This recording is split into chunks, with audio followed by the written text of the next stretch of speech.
Income tax time వస్తుంది. మీరు తొందరపడి ఎక్కడో ఇన్వెస్ట్మెంట్ చేసేసి ఎవరి దగ్గర ఇన్సూరెన్స్ తీసేసుకొని తర్వాత బాధపడే కన్నా ముందే ఒక క్లారిటీగా మీ బడ్జెట్ని ప్రిపేర్ చేసుకొని ఎంత మిగులు ఉంది, ఎంత ఎక్కడ ఇన్వెస్ట్మెంట్ చేస్తే ట్యాక్స్ బర్డెన్ తగ్గుతుంది అనేది చాలా ఇంపార్టెంట్. అది తెలుసుకున్నావంటే నువ్వు ఒక రకంగా ఆర్థిక విజయాన్ని సాధించినట్లే. ఆ ఆర్థిక విజయానికై మీరు ఇప్పుడు చూడబోయే వీడియో మీకు కొంతవరకు ఒక అవగాహన ఇస్తుంది. సో ఈ అవగాహన మీరు పొందే ముందు welcome to our channel Shankar's advisory. నేను మీ ఎంకే శంకర్.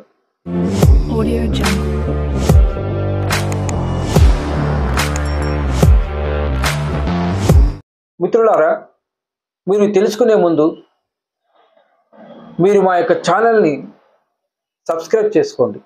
ఎందుకంటే మేము చాలా మంచి ఇన్ఫర్మేషన్ ఇస్తున్నామని చాలామంది మాతో అంటున్నారు. Thank you. ఈ సబ్స్క్రైబ్ చేసుకోవడం వలన మీకు ట్యాక్స్ మరియు లీగల్, ఫైనాన్షియల్ మ్యాటర్ ఇవి చాలా మీకు ఈజీగా అర్థమవుతాయి. అడ్వైజరీ రిక్వైర్మెంట్ ఉన్నా మీరు మమ్మల్ని సంప్రదించవచ్చు. మేము 24/7 మీకు అందుబాటులో ఉంటాము. మేము మీ యొక్క ఆర్థిక ప్రగతికై మా యొక్క వంతు సహాయం మేము చేస్తున్నాము. ఇంకొకటి, మీరు ఈ వీడియో చూసే ముందు మీ చుట్టుపక్కల చాలామంది ఎంప్లాయీస్ వారు ఐటీ ఫైలింగ్ చేయరు. ఒక్కసారి వాళ్ళతో చెప్పండి. ఐటీ ఫైలింగ్స్ వాళ్ళు ఏమనుకుంటారంటే వాళ్ళ హెచ్ఆర్ కానీ డిపార్ట్మెంట్ కానీ ఐటీ ఫైలింగ్ చేస్తుందని ఒక ఊహలో ఉంటారు. నిజంగా అయితే ఐటీ ఫైలింగ్ జరగదు అక్కడ. వాళ్ళ హెచ్ఆర్ లేదా వాళ్ళ ఎంప్లాయీ వాళ్ళు ఏం చేస్తారంటే వీరి జీతంలో నుండి టీడీఎస్ కలెక్ట్ చేసి గవర్నమెంట్కి కడతారు. ఇదే వాళ్ళు చేసే పని. అంతేగాని ఐటీ రిటర్న్ ఫైలింగ్ చెయ్యరు. చాలామంది తమ యొక్క టీడీఎస్ని కోల్పోతున్నారు. అది అనవసరంగా గవర్నమెంట్ దగ్గర ఉంటుంది. అదేదో మీరు ఒక ఉపాధిగా కల్పించుకొని బిజినెస్ పర్సన్స్కి కానీ ఎంప్లాయీస్కి కానీ సలహాలు ఇవ్వడం వల్ల మీరు సొంతంగా ఒక ప్రొఫెషన్ క్రియేట్ చేసుకున్నట్టు అవుతుంది. కాబట్టి ఇప్పుడు నేను మీకు మీ యొక్క క్లయింట్ యొక్క ట్యాక్స్ బర్డెన్ ఎలా తగ్గించాలో మీకు ఇప్పుడు చెప్పబోతున్నాను. వీటిలో అందరికీ తెలిసింది, ఎవరిని పోయి అడిగినా కూడా ఫస్ట్ ఏటీసీ అంటారు. అవును, ఇక్కడ మనకి 1,50,000 వరకు ఎగ్జామ్షన్ ఉంటుంది. హోమ్ లోన్ తీసుకుంటే ప్రిన్సిపల్ కింద 1,50,000 వరకు వారు క్లెయిమ్ చేసుకోవచ్చు. పిల్లల చదువు కోసమని, తర్వాత ముఖ్యంగా ఇన్సూరెన్స్ పాలసీల కోసము, ULIP, endowment policies, term policies, వీటికి మీరు కట్టే ప్రీమియంను ఇక్కడ మీరు క్లెయిమ్ చేసుకోవచ్చు. తర్వాత పిఎఫ్, ఈఎల్ఎస్ఎస్ ఇలాంటివి ఉంటాయి. ఈ మొత్తానికి 1,50,000 వరకు ఏటీసీ కింద మీరు బెనిఫిట్ మీ యొక్క క్లయింట్కి చూపించవచ్చు. రెండవది ఏటీడి. ఇది ప్రివెంటివ్ మెడికల్ చెకప్. దీని కింద మీరు 5,000 వరకు ఇటువంటి బిల్స్ మీరు ఇవ్వకుండానే క్లెయిమ్ చేసుకోగలరు. తర్వాత మీ ఇంటిలోనే తండ్రి యొక్క తండ్రి, ఆల తండ్రి 3 తరాలు ఒకవేళ ఉన్నారంటే ఈ యొక్క సెక్షన్ డి కింద మ్యాక్సిమం ₹1,00,000 వరకు మీరు వారితో క్లెయిమ్ చేపించవచ్చు. సో ₹1,00,000 రాకపోయినా యావరేజ్గా 25,000 అయితే ఈ యొక్క సెక్షన్ ప్రకారము హెల్త్ పాలసీ కింద మరియు ప్రివెన్షన్ మెడికల్ చెకప్ కింద 25,000 వరకు బెనిఫిట్ పొందవచ్చు. ఇక్కడ పేమెంట్ చేసేటప్పుడు మీరు కంపల్సరీగా చెక్ రూపంలోనే చేయండి, లేదా డిజిటల్ ట్రాన్సాక్షన్ వాడండి, లేదా యూపీఐ ద్వారా కట్టండి. అప్పుడే మీకు ఏటీడీ బెనిఫిట్ మీకు వస్తుంది. అదే ఏటీసీ కింద అలా రూల్ ఏం లేదు. ఏటీజీజీ అంటే రెంట్కు సంబంధించింది. మీ యొక్క క్లయింట్ బిజినెస్ పెడతాడు, లేదా మీ యొక్క ఎంప్లాయీ బిజినెస్ రెంట్కు ఉంటాడు. సో ఎంప్లాయీకి హెచ్ఆర్ఏ వస్తుంది, బిజినెస్ పర్సన్కి అవన్నీ చూపించుకోకుండానే 60,000 వరకు ఎగ్జామ్షన్ పొందవచ్చు. ఈ కాలంలో ఒక బిజినెస్ పెట్టాలంటే 5,000 రూపాయలు మినిమం. సో సంవత్సరానికి 60,000. 80GG కింద 60,000 వరకు మీరు బెనిఫిట్ పొందవచ్చు. దీనితో పాటు మీ యొక్క క్లయింట్ ఫిక్స్డ్ డిపాజిట్ చేశాడు అనుకోండి, ఒక 2 లక్షలు ఫిక్స్డ్ డిపాజిట్ చేశాడు అనుకోండి, ఫిక్స్డ్ డిపాజిట్స్ మీద ఆయనకు ఇంట్రెస్ట్ వస్తుంది. ఆ ఇంట్రెస్ట్ కింద 60 సంవత్సరాల లోపల ఉంటే ATTTA కింద తను 10,000 వరకు ఎగ్జామ్షన్ పొందవచ్చు. 60 సంవత్సరాలు దాటిన వ్యక్తి ATTTB కింద సెక్షన్ కింద 50,000 వరకు ఎగ్జామ్షన్ పొందవచ్చు. ఇక్కడ ఫిక్స్డ్ డిపాజిట్ చేశారు కదా, ఆ ఫిక్స్డ్ డిపాజిట్కి సంబంధించిన అమౌంట్ మీద ATC కింద వాళ్ళు క్లెయిమ్ చేసుకోవచ్చు. ఇది గుర్తుంచుకోండి. తర్వాత ఈ ఫిక్స్డ్ డిపాజిట్ కానీ మీ యొక్క క్లయింట్ చేస్తే వాళ్ళ చేత ఫామ్ 15H లేదా ఫామ్ 15G కంపల్సరీగా అప్లై చేయించండి, లేదంటే TDS కట్ అవుతుంది.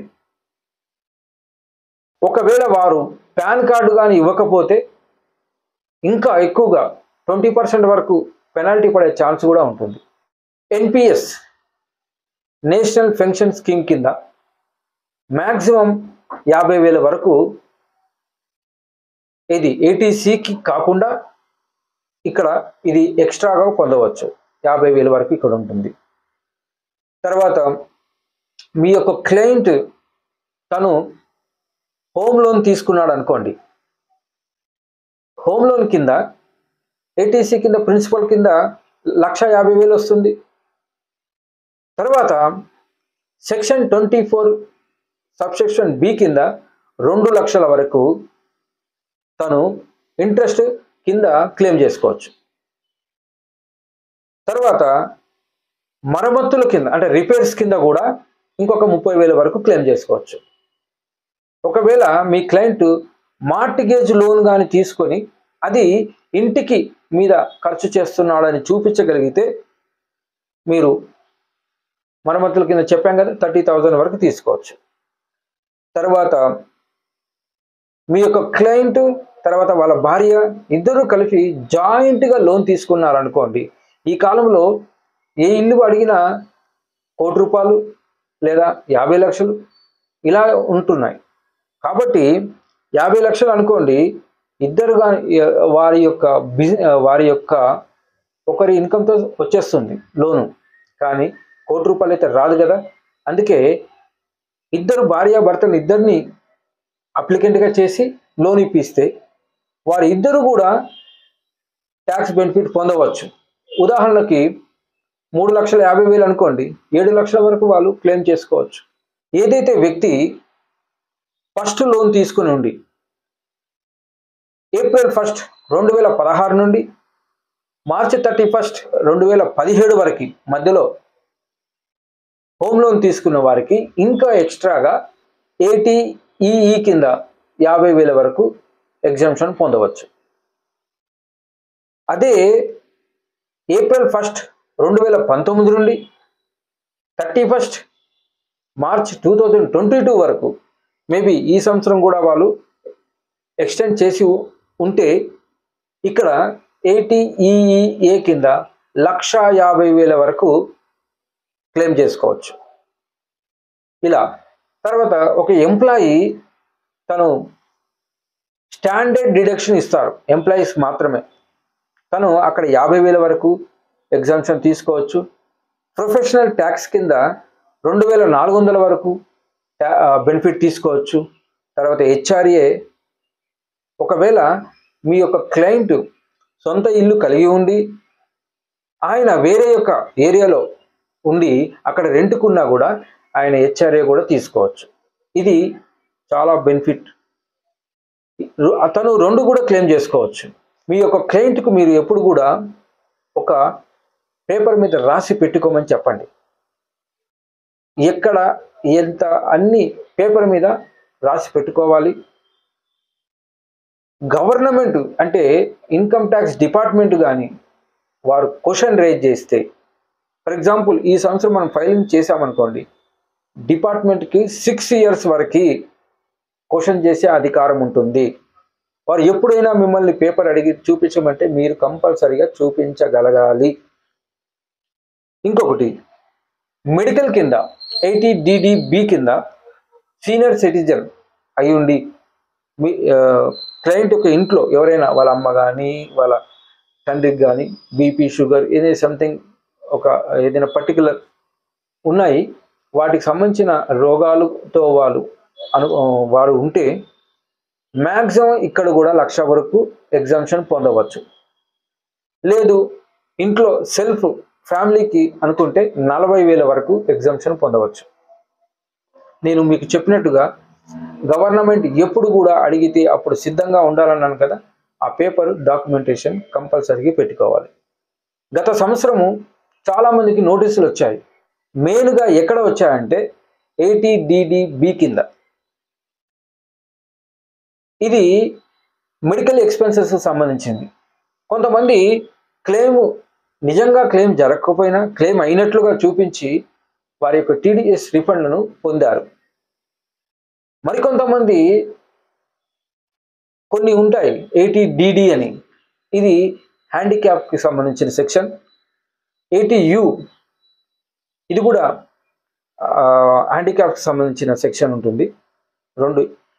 వారు హ్యాండిక్యాప్ కాకపోయినా వాళ్ళ మీద డిపెండెంట్కి సంబంధించి లేకపోయినా వారు క్లెయిమ్ చేశారు. ఇక్కడ తెలిసిపోతుంది దొంగ క్లెయిమ్ అని. సో ఇలాంటివి జరుగుతాయి. ఇలాంటివి జరిగినప్పుడు ఇన్కమ్ ట్యాక్స్ డిపార్ట్మెంట్ వారు ఏదైతే మనం క్లెయిమ్ చేస్తామో దానికి 200% మన మీద పెనాల్టీ వేసి తీసుకునే అవకాశం ఉంది. కాబట్టి మీరు మీ యొక్క క్లయింట్తో చెప్పండి. ఇప్పుడు నేను చెప్పిన అంశాలను మొదటిగా, ఎవరైతే ఎంప్లాయీ ఉండి హోమ్ లోన్ తీసుకొని తర్వాత మెడికల్కి సంబంధించిన ఎక్స్పెన్సెస్ రన్ అవుతుంటాయో వీరు అట్ ద సేమ్ టైం తను హోమ్ లోన్ కలిగి ఉన్నా కూడా ఆ ఇంట్లో ఉండకుండా సెల్ఫ్ కాకుండా ఎక్కడైనా రెంట్కుంటే, సో ఇలాంటి పరిస్థితుల్లో మ్యాక్సిమం 13,85,000 పైబడి క్లెయిమ్ చేసుకోవచ్చు. అంటే ఒక వ్యక్తి ఆదాయము ఇప్పుడు చెప్పిన అమౌంట్ వరకు ఉన్నా కూడా రూపాయి కట్టనవసరం లేదు. మీరు ఒకసారి ఆలోచించండి, 1 కోటి రూపాయలు సంపాదించే వ్యక్తి ఎంత ట్యాక్స్ కడతాడు తెలుసా? 33%. అంటే ఉదాహరణ చెప్తున్నాను, కోటి సంపాదిస్తే 33 లక్షలు ఆయన ట్యాక్స్ రూపంలో కట్టాలి. ఆ బాధ ట్యాక్స్ కట్టేవారికే తెలుస్తుంది. అర్థమైందా? సో మీరు కూడా ఆ బాధను భరించాలనేదే నా కోరిక. ఆ బాధ భరిస్తున్నారంటే మీరు డబ్బు సంపాదిస్తున్న వారు అవుతున్నారని అర్థం. మీరు స్వేచ్ఛ ప్రపంచంలోకి వెళ్తున్న వారి కింద లెక్క. కాబట్టి ఇంకా మీకు ఏమైనా సందేహాలున్నా మీరు నా యొక్క నెంబర్కు ఫోన్ చేయండి. నాకు సాధ్యమైనంత వరకు నాకు తెలిసిన మేర, నాకు తెలియకపోతే నేను ఇంకా తెలుసుకొని మీకు సహాయం చేయగలను. కాబట్టి మిత్రులారా, ఈ యొక్క వీడియోను లైక్ చేసి మీ ఫ్రెండ్స్తో షేర్ చేయండి. తర్వాత కామెంట్స్ ఉంటే చేయండి. ఒకటి మాత్రం నిజం, మీరు ఈ వీడియోను షేర్ చేయడం వల్ల చాలామందికి రీచ్ అయ్యి కొంతమంది కాకుండా చాలా జీవితాలు మెరుగయ్యే ఛాన్సెస్ ఉంటుంది. ఎందుకంటే ప్రస్తుతం యువత జాబుల కోసం ఎదురు చూస్తుంది. మీరు జాబుల కోసం చూడకండి, మీరు జాబులు క్రియేట్ చేసేవారుగా ఎదగండి. మనకు ప్రపంచం, ఈ విశ్వమే ఎన్నో అవకాశాలు ఇస్తుంది. ఆ అవకాశాలను మీరు గ్రహించలేకపోతున్నారు. మీకు ఈ విషయంలో కూడా ఎటువంటి కౌన్సిలింగ్ అవసరమైనా నన్ను కలవచ్చు. కాబట్టి thank you for watching this video. వ్యక్తిగత అభివృద్ధి దేశాభివృద్ధి.